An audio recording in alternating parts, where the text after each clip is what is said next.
I am the youngest, 22, of 5 kids: M30, M28, F28, twins, and F25. My parents are heavily religious and we live in Utah. Growing up, everything had to be done perfectly. It didn't matter if it was grades, looks, social activities, or even friends. I'm different from my siblings as I was never interested in the maths and science like they were. I've always been the writer, the painter. I remember once when I was 13, I made a painting of a dove in a snowy field and won first in the competition.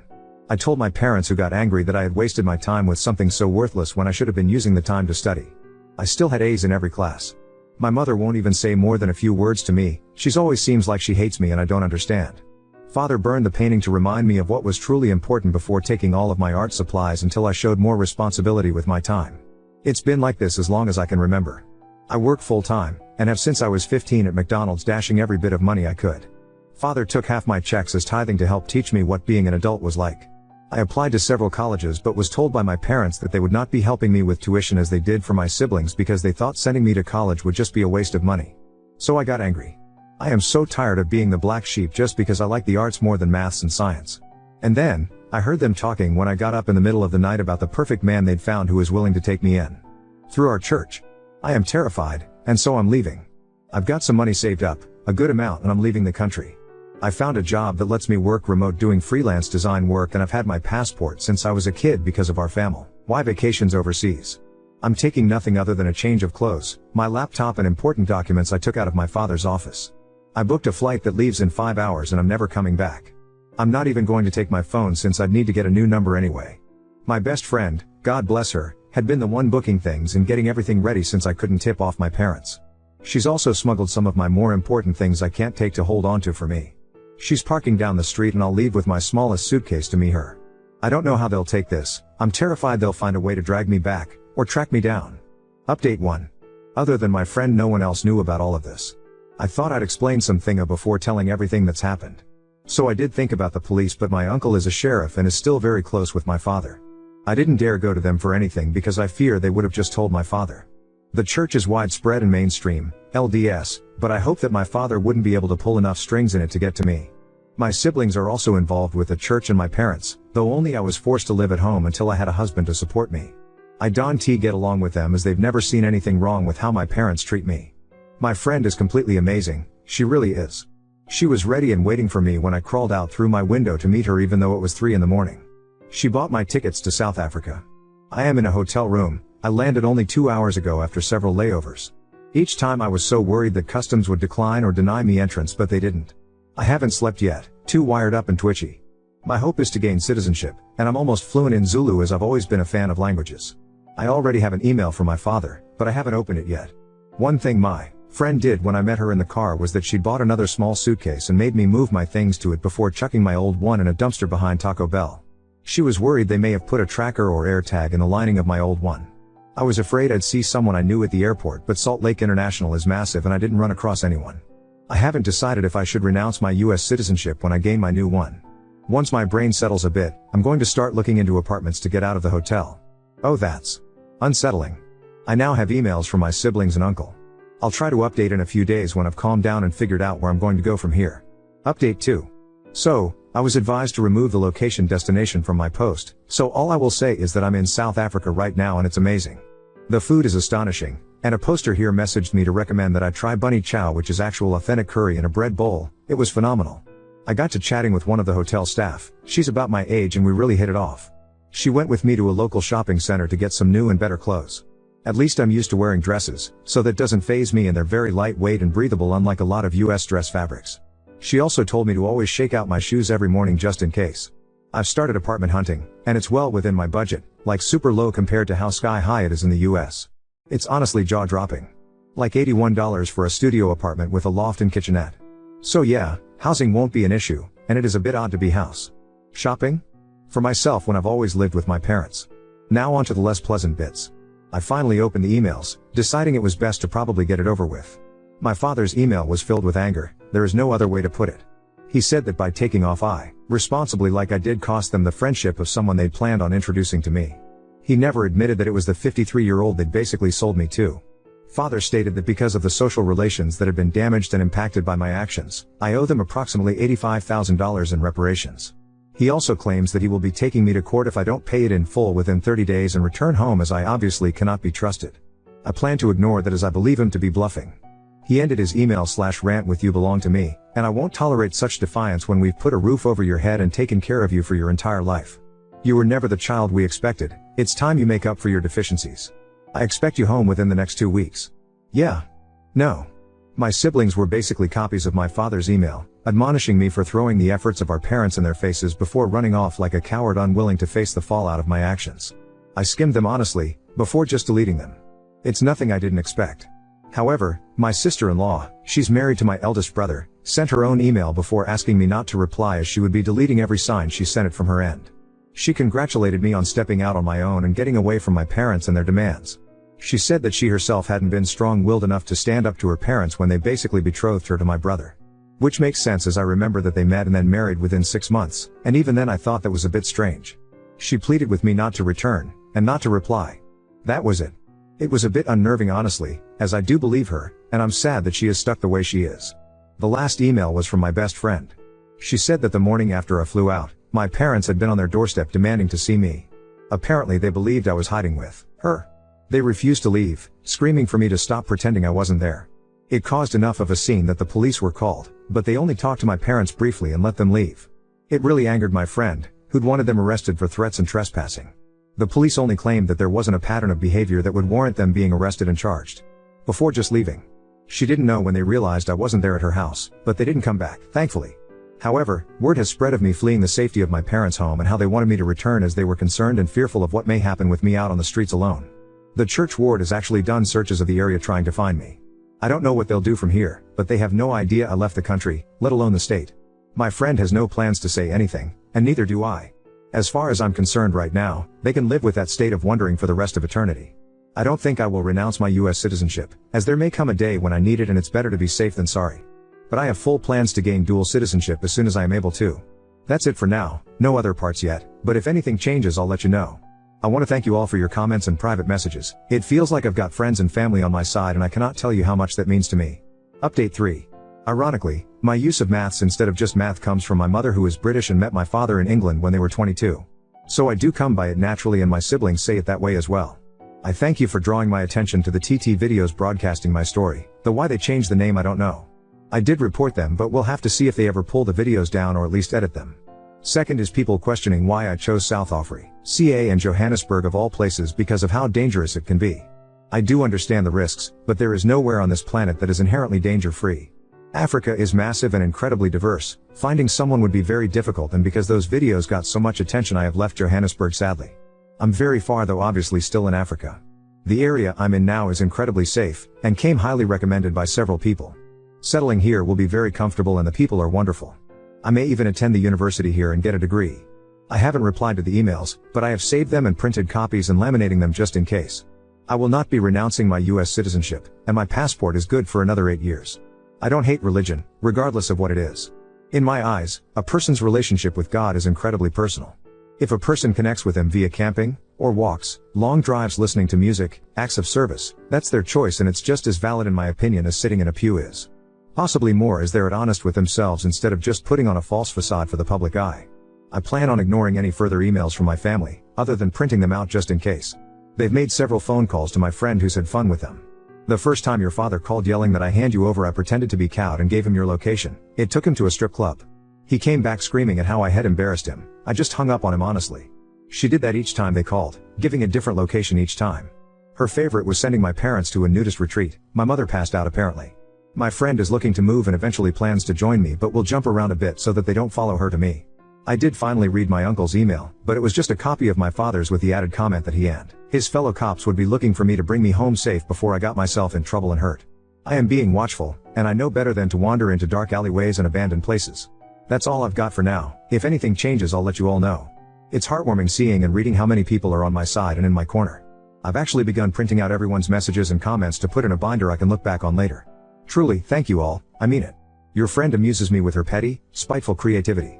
Pity she couldn't keep your parents strung along a bit more. A pro tip: if coerced or forced by agents sent by your family onto a plane, have a metal spoon on you tucked away. It will be detected by the metal detectors. You can then, when pulled aside by security, explain that you are being taken against your will and being trafficked. You have moxie. It'll take you far. It's already taken you far away from those who would grind you down. Update 4. Hello everyone, it's been a while since my last update and a few things have happened that I was told by my friend that I needed to share since everyone was still clearly rooting for me. I have settled in a bit here, and am now enjoying the fun of paperwork. Oh, so much paperwork. I have secured an apartment, and while it's 2 bedrooms, one is for my friend when she comes to join me. I've made a few acquaintances here locally and am beginning to stand on my own a bit. My biggest challenge has been dealing with feeling uncomfortable because I don't know all of those unspoken rules the way I did in the US. As such, I'm constantly second-guessing myself, but hopefully that will fade with time. So, family. My family has learned I left the state. How they did, I'm not sure. They do, however, seem convinced that I am still in the continental US. My friend works as a cartoonist, and while she doesn't make a large amount of money, she makes more than enough to live comfortably. She's getting ready to leave herself and decided to send my parents a farewell gift. She didn't tell me about this until just a little bit ago. She spent a few hours carefully drawing my parents as they visited each location she sent them to, including their reactions, and all scenes were ended with the phrase "Abbott Abbott Abbott, that's all folks." Sadly, while I've never seen Looney Tunes, as she named it, she said she portrayed my dad as similar to a coyote? I'm still not 100% sure what that means, but she said everyone else would. Before then ordering me to watch it. Maybe one day. She should be joining me around October 9th, after country hopping several times. All the things she hasn't sold are in a secured storage unit, including the things she's been holding for me. The biggest revelation came after my father. Well, he had a meltdown apparently after I never responded to him. He got into a fight with my mother in church, and many things were said. Among those, according to several, that my mother had cheated on my father, which, well, led to me. Which is why she never liked me, I guess, as I just reminded her of her mistakes. My father took her back in spite of that, but well, there it is. It caused a big stir in the ward, and meetings were held, though I obviously don't know what was said or done. I may never know, honestly. I am trying to move on and am even contemplating getting a tattoo. Part of me really wants to, while another points out that if I change enough and father finds me, he won't want me then. That's all really for now. I'm not sure if I'll have anything else to share, but if anything happens I'll let you all know. Update 5. Hello everyone, sorry this update has taken so long. Once my friend arrived things got really hectic. She's been settling in well, and it has been a huge relief to have her here with me, as it gives me a sense of security that I didn't really have before. We've been taking time to build new routines, finding a new normal, I guess, that works for us both. It's been a challenge, but at the same time, everything has been so different one day to the next that it's kept the days from seeming boring or blurring together. One of the elderly neighbors I've been talking to a lot since I moved here has also invited the both of us to spend Christmas with her and her family. They're going to have a goat as the main meat, which is different, but I'm excited to try. It's odd to not see Christmas trees everywhere, but that's still a new thing, so it's not common here. But her granddaughter is teaching my friend and I some of the dances we'll be doing, as Christmas celebrations here are more like a festive party and gathering rather than a slow day spent with just gifts. It's odd, as even in my family we'd only ever be given 3 gifts. One for our body, one for the mind, and the last for the soul, to honor the Trinity according to my parents. Last year I think I received a new Sunday dress, a set of physics textbooks, and a new log journal for my scripture reading. After gift openings we'd each retreat to our rooms and remain there until dinner was ready, usually made by mother and myself. Yet here, they're planning on doing our hair, having dances and music with food and laughter. Gifts are still given obviously, but the day is spent more with those around you than on material things. I'm excited. I've decided to ignore my family for now. I've gotten a lot of questions on why I didn't report them or confront them, and the answer is easy and may seem a bit childish, but the thought of facing them like that terrifies me. I don't want to be around them, talk to them, or think about them. I'm genuinely scared that trying to bring justice will only drag me right back into the mess I ran from. I'm 22 and yet I'm terrified of my own family. So that's why I'm not doing anything to them. I just want to pretend, even if only for a bit, that my life isn't messed up and freakish, if that makes any say at all. I don't know where I will be a year from now, but somehow, the thought doesn't worry me. I'm happy, genuinely happy, and excited to see where things will go from here. Thank you everyone. Really, I mean it. Looking back, it's mind-blowing how things have changed, and there is still so much I get to do. I know there are people here from all over the world. I'd love to hear your holiday traditions. I don't care if it's not Christmas, I'd just love to hear what you do this time of year and your traditions. I'm trying to figure out my new normal, and what I like, so I'd love any suggestions, be it food, music, dances, anything really. Update 6. I'm sorry it's been so long since I last came on here, and my friend reminded me the other day that I may want to come back if only to see what's been said and check my messages. It's been a bit of a ride since my last post. First off, to alleviate any concerns, no, my family has not found me. I thank the heavens for that every day. My father eventually realized I was out of the country about a month after my previous post, and as I'd worried he'd do, he reached out to the church to see if they had any idea where I'd gone. A missionary came across me, and when they kept coming by, at least once a day, my friend decided enough was enough. She asked me if I still wanted to remain in the church, or at least this branch of it, and I said no. So, we went down to the local steakhouse center and I met with the stake president and made it clear I wanted my name removed from the records. He tried to dissuade me, explain that it was a drastic step to take as it made any covenants or oaths null and void. I would essentially be no one to them. No records of baptism, classes, temple visits. Nothing. And while it hurt, I didn't back down. Honestly, I might have folded, but my friend remained by my side the entire time. So, I'm officially no longer part of the church. I don't think I'll go back. Not after all of this. That first holiday celebration was hard, if only because I felt so separated from everything I'd known prior. There was no familiar aspect, other than my friend. However, just because it was hard, doesn't mean it wasn't also amazing. It was so different, so new that it kept me engaged with being in the present rather than dwelling on my family. My friend and I decided we want to travel a bit in a while, but we're taking our time to plan it out and save so that we're not stressed on money or time when we go. Plus, it will give me time to finish out some of my classes here. I did join the college here, taking classes not for a degree admittedly, but simply because they sounded fun and engaging. I've really enjoyed it here. I know a lot of people were wary of coming here, or at least to this part of the world. I want to reassure everyone that while I do fully understand the possible risks, I don't want to let fear control my life anymore. I'm careful, I pay attention, but I'm living, for what feels like the first time in forever. I feel like I can breathe. I'm still afraid of my father and family, I won't lie about that. My siblings still send periodic emails in an attempt to convince me to return home, but I don't reply. Same for the emails my father and uncle send me. My father is still just as angry and slighted by my actions. He's facing some odd and probing questions from the community back home, and he feels like what I did caused irreversible damage to his reputation. Nothing really dramatic has happened, thank heavens, and hopefully it stays that way. I'm still considering the tattoo, and I still want it. My friend suggested getting a mark done on my arm here in traditional style, and then add another from each country we visit. It wouldn't be a full sleeve, but it would wrap around my upper arm like a band. I like the idea, so we'll see. Now on to second story. Mother-in-law said she never liked me until I lost weight, and now I'm questioning if I should host Thanksgiving. My partner and I have dated for a few years, lived together for 2. When I first met his mom, I was very nervous and wanted her to like me. I learned some customs that show respect and did them. I cooked meals from scratch for her that she loved. Holidays were hosted in our home. I would cook for days and serve the whole family, making sure every detail was perfect. Holidays were lovely. I never had times like that with my own family and was grateful to the point of tearing up many times, not in front of my partner's family. My partner and I have a business that takes up much of our time and hadn't seen his mother much lately, so I planned a day to pick her up, take her to a local coffee shop she enjoys, and to lunch. As soon as she saw me, she immediately commented that I had lost weight and complimented me multiple times, then asking to take selfies with me so she could post them on Facebook because I looked so pretty. I have had issues with eating disorders in the past, so the comments did make me feel weird. But I knew she was trying to compliment me, so I didn't say anything. We went to lunch and she wanted to take more selfies and was again complimenting my looks. She said you were okay before but too overweight. I don't know why this hurt me, but it did. I blinked back tears, and the food came. I couldn't eat it, and found myself pushing food around and only taking some bites of dry salad. My partner and mom ate, either not noticing that I wasn't really eating or not commenting on it. I did not want to cause a scene because again, I knew she was trying to say something nice, but she is very blunt. She is not aware that I used to starve myself. She probably wouldn't have said it if she did. After lunch, she needed to go to the restroom, so I helped her. She's in her 80s and uses a cane but needs to be steadied. While she was washing her hands, she told me, "You know, I never liked you, but you're okay now." That did it. I couldn't hide the hurt, and why more?